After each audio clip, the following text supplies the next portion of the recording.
Clear आहे. आणि व्यथा माय बापाची. मुलगी जन्माला आल्यापासून आई वडिलांच्या अंतापर्यंत मुलीची चिंता आई वडिलांना का असते ती या गजरातून सांगायचा प्रयत्न केला आहे. कथाना जन्माची व्यथा माय बापाची.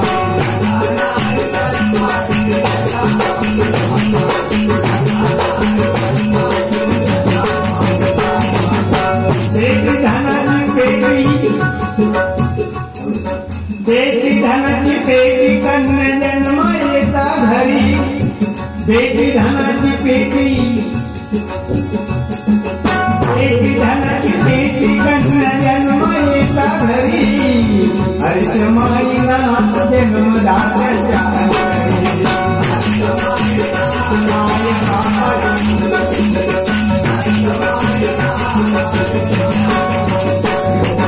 बेटी धनाची पेटी कन्या जन्म येता घरी.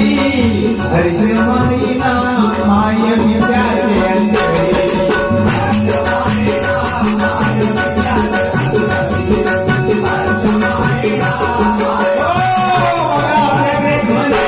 मुलगी जन्माला आली म्हणजे घरामध्ये धनाची पेटी आली.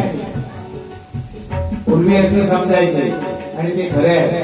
हो, मुलगी आली म्हणजे कोण? आपल्या घरात साक्षात लक्ष्मी आली. लक्ष्मीच्या रूपाने नारी आपल्या घरामध्ये वावरत असते. कधी आईच्या रूपामध्ये, कधी बहिणीच्या रूपामध्ये, कधी मुलीच्या रूपामध्ये, कधी पत्नीच्या रूपामध्ये. आणि आपल्या या संसाराचं राडगाड ती चालवत असते. बघा, मुलगी जन्माला आल्याबरोबर आई वडिलांना आनंद झाला. आपल्या घरी धनाची पेटी जन्माला आली. एवढा आनंद त्या दोघांना होतो. आणि दोघं जण एवढी मग्न होतात त्या मुलीची काळजी घेण्यामध्ये. पण लहानपणापासून आई वडिलांना तिची काळजी असते. बरोबर ना? खरंच आहे ते. कारण काय, आईचा जीव असतो मुलावर जास्त आणि बापाचा जीव असतो मुलीवर जास्त. मुलग्यानं काय, मुलांनी जरी काय केलं तर मालवण येतो तेवढा. हा, मुलाने जरी काही केलं तरी आई त्याच्यावर पांघरून घालते आणि बाप त्याला धाकामध्ये ठेवायला जातो. नाही समजा संध्याकाळी 7:45 वाजता काय 7:45 ना, हो आल्या की जातो. धडपडत आला की बाप जातो मी कांदा खाली मारणार का चुकले काय तुला. पण आई आडवी उभी राहणार. काय मारून टाकतास की काय त्या का? असे काय 50 आहेत आपल्याला एकच ना.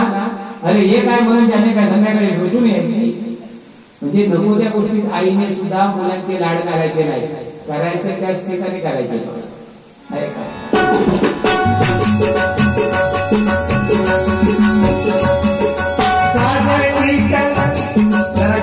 माझ्या तब्येती प्रमाण वाचवा. ठीक आहे. उंची बघितली तेवढी मोठी ती. मी नेहमी बघताना असा 60 मानेने बघतो त्यांच्याकडे. मी बघताना नेहमी असा 60 माने बघणार वरती. पण त्यांना माझ्याकडे बघताना खालीच मान घालावी लागते. एवढा फायदा आहे बघा माझ्या उंची. आणि दुसरं सांगतो तुम्हाला, साक्षात देव आहे. तुम्हाला सांगायची काय गरज नाही. राम लक्ष्मण भरत शत्रुघ्न तसे ते लक्ष्मण रामाचे भाव म्हणजे देव आहे, परमेश्वर आहे. त्याच्यामुळे आपल्याला देवाचा म्हणायचं नाही. मी त्यांचा भक्त आहे आणि ते माझे देव आहे. भक्त देवाला काही बोलू शकतो पण देवाला अधिकार नाही भक्ताला बोलण्याचा. तोंडाला कुलो घालून घ्यावा.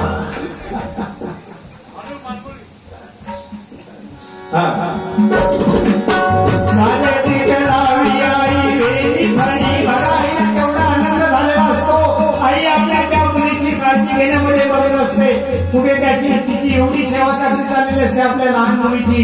काजळ पीठ लाव, तिची वेणी फरी कर, ह्याच्यामध्ये आईला आनंद मिळत असतो. कसा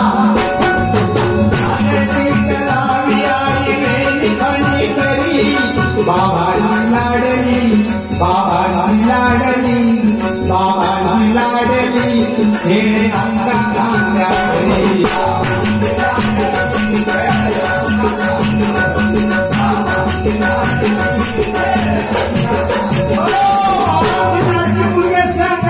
अंगा खांद्यावर खेळत असते बघा. मुलीने एक लक्षात ठेवायचं, हे आपल्याला जीव लावणारा आपला बाप, त्याचे मन ओळखायचं आहे का. अंगा खांद्यावरी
आई वडिलांना चिंता असेल, कुणीतरी पडेल, कोणाची तरी तिला नजर लागेल. हळूहळू मुलगी मोठी झाली, 16 वर्षाची झाली. आई वडिलांची चिंता आणखी वाढली. कारण का, आताचा जमाना आहे का. 16 वर्ष धोक्याचं लय खराब वर्ष आहे. 16 वर्ष 16 वर्ष धोक्यात चिंता दाटे मुली आई वडिलांच्या, मुलीच्या नाही. 16 वर्ष धोक्यात चिंता दाटे मुली. सांभाळ पोरी, सांभाळ पोरी, सांभाळ पोरी, लांडग्याची नजर पडेल.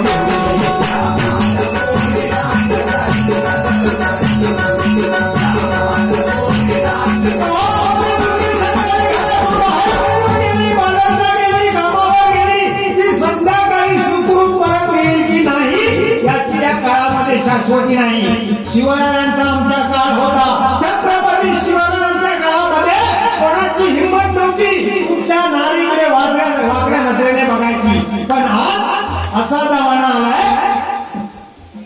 आपली मुलगी जर सकाळी घरातून बाहेर पडून गेली, सुखरूप घरी येईपर्यंत आई वडील चिंतातूर असतात. कारण का, आताचा हा जमाना पापी जमाना, वक्वटलेल्या नजरा, पापी नजरा, वासनांध झालेले लोक. आणि त्याच्यामध्ये आम्ही सुद्धा आमची सोडलेली पायरी. आई वडिलांनी सुद्धा लक्षात ठेवायचं, आपली मुलगी ज्यावेळी बाहेर जाते तिच्या अंगावरती रुबाबदार कपडे पाहिजेत. पण कसे, आपल्या महाराष्ट्राच्या, आपल्या भारताच्या संस्कृतीला शोभतील. आपल्या महाराष्ट्राची, आपल्या भारताची संस्कृती काय. आपल्या अहिल्याबाई, आपल्या पंतप्रधान इंदिरा गांधी बघा, आता आपल्या ज्या दिवंगत झाल्या त्या सिंधुताई किंवा शालिनीताई पाटील, ज्या एवढ्या उच्च पदावर पोहोचल्या, पण कधी आपल्या टोपीवरचा पदर धरून दिला नाही. कधी आपला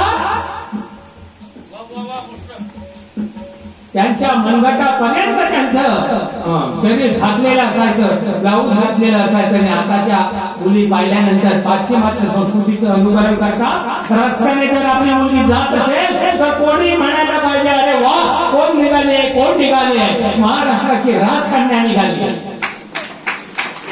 तसे कपडे असायला पाहिजे, आपल्या संस्कृतीला शोभतील असे. पण काय सध्या परिस्थिती झाली आहे, एखादी मुलगी जर चालली तर टोळक्यावर उभी पोरं काय बोलत राहतात, ए तो बघ ऍटम चाललो, ऍटम चाललो. म्हणजे ही वाईट आहे संस्कृती. अशी हे घाणेरडं जग पाहिल्यानंतर आई वडिलांना चिंता वाटते. कशी,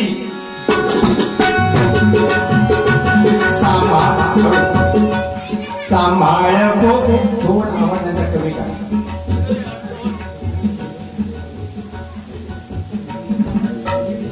रवी किरण मंडळ संजय बंडवे यांच्याकडून या गजरासाठी 200 रुपयाचं पारितोषिक आहे. मंडळी एकदा जोरात सगळ्यांनी टाळ्या वाजवा.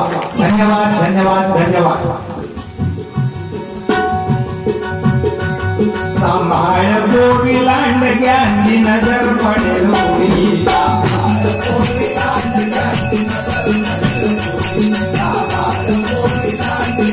म्हणजे तुम्हाला एक सांगतो, किस्सा म्हणून सांगतो, जोक नाहीये, किस्सा म्हणून सांगतो, घडलेली हकीकत सांगतो. आता या मुलांना काही समजत नाही हो. लहान लहान मुलं कॉलेजमध्ये जाणारी म्हणा किंवा 4वी 5वी, आम्ही तुम्हाला सांगतो, आम्ही 10वी मध्ये जाईपर्यंत आपल्याला काही समजत नव्हतं आपल्या जमान्यामध्ये. पण आताची मुलं 5वी 6वी मध्ये गेली की त्यांना सगळं समजतं. त्या दिवशी एक मुलगी आणि एक मुलगा गार्डन मध्ये उभे होते दादरला. तेवढ्याच वेळात मी तिथे गेलो होतो. मी गेलो म्हणजे मी असा एकटाच गेलो होतो. संध्याकाळचं काम होतं तिकडे. माझ्या नातीला मी शाळेतून आणायला जातो, बाजूला गार्डन आहे तिथे गेलो होतो. नातीला घेतलं मी माझ्या आणि गार्डन मध्ये थोडा वेळ म्हटलं बसूया, कारण टाइमपास करूया. तेवढ्यात एक मुलगी आणि एक मुलगा, जास्त वय पण नव्हतं त्यांचं.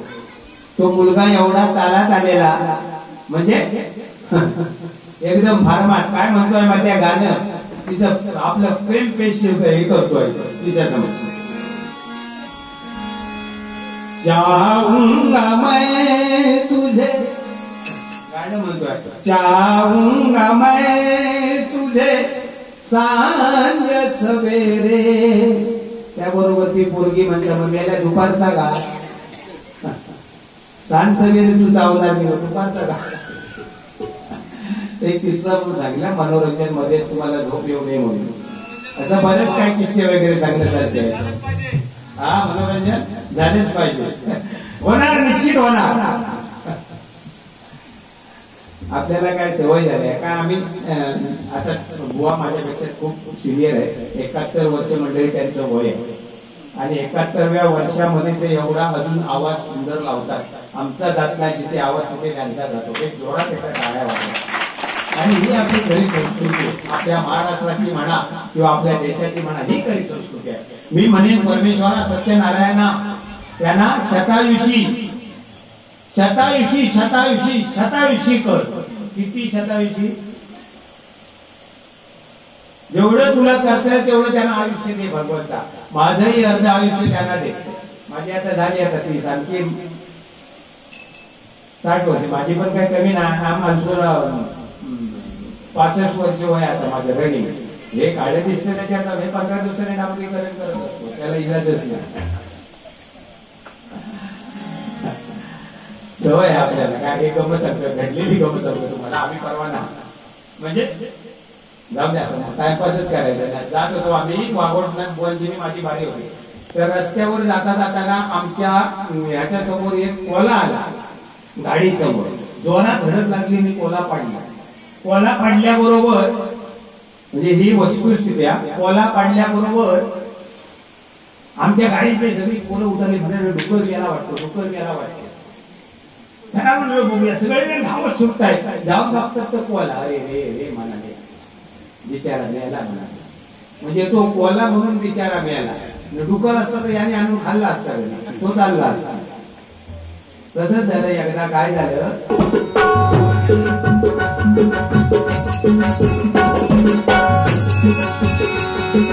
सांभाळ पोरी लांडग्यांची नजर पडेल होती.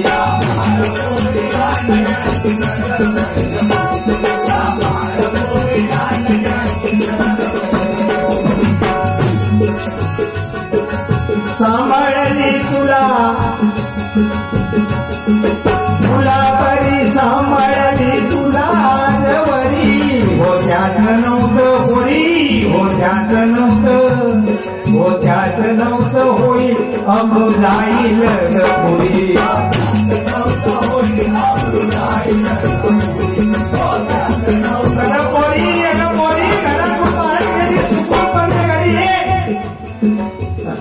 कारण तू बाहेर गेलीस, तुझ्या हातून काही घडलं तर या बापाला तोंड दाखवायला जागा उरणार नाही.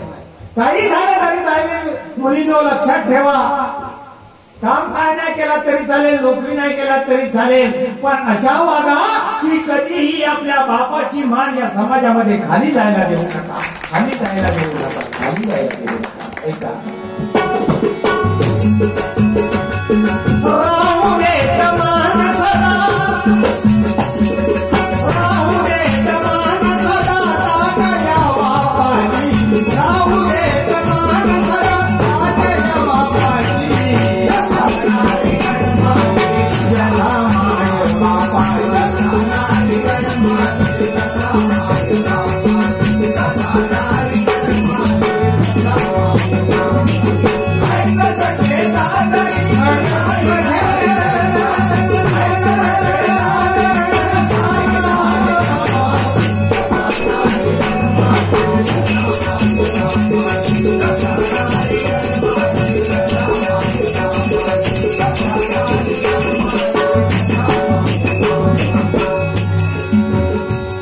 मुलगी 16 वर्षाची झाली, आई वडिलांची चिंता वाढली.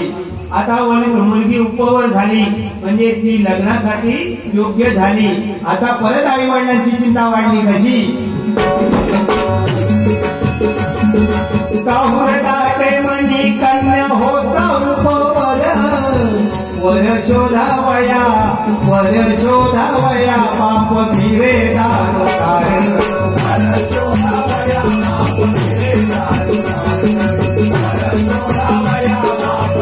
मुलगी उपवर झाली की आई वडिलांची चिंता वाटते. कधीच लग्न जमणार? बाप बिचारा प्रत्येक दारावरती हुमरा झिजवत असतो. कशाला? वर शोधण्यासाठी. आणि आता सध्या काय जमाना आलाय?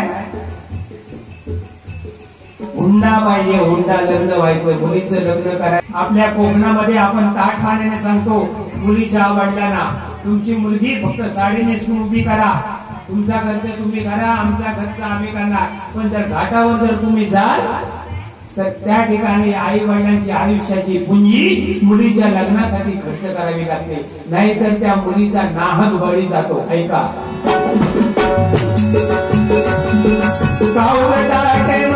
कन्या होता उपवर, वर शोधावया, पाप फिरे दारोदार,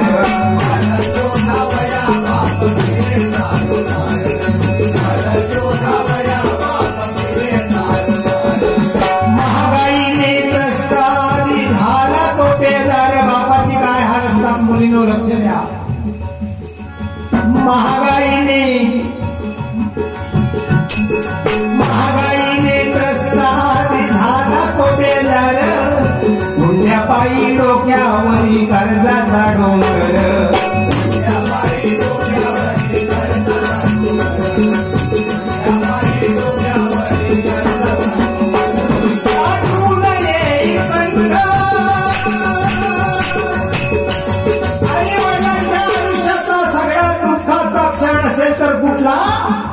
अरे ज्या मुलीला तर हाताच्या फोडाप्रमाणे जपली,